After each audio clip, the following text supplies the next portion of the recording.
खबर नहीं आई ठीक है जाओ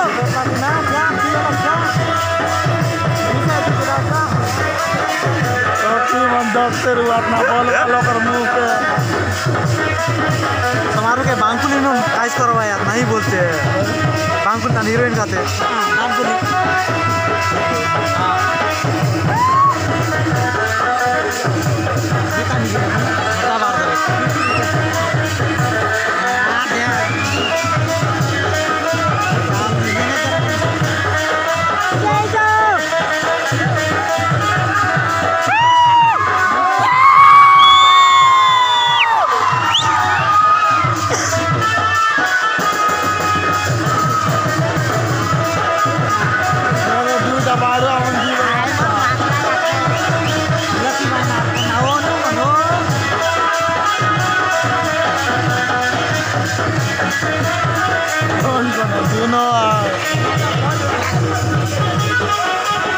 जूम बड़ा ना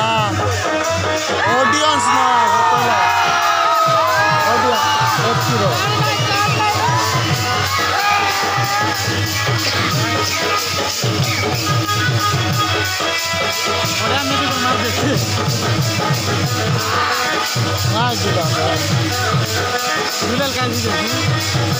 बोल ना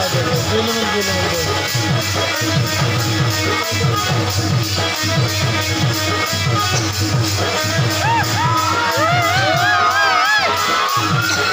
No.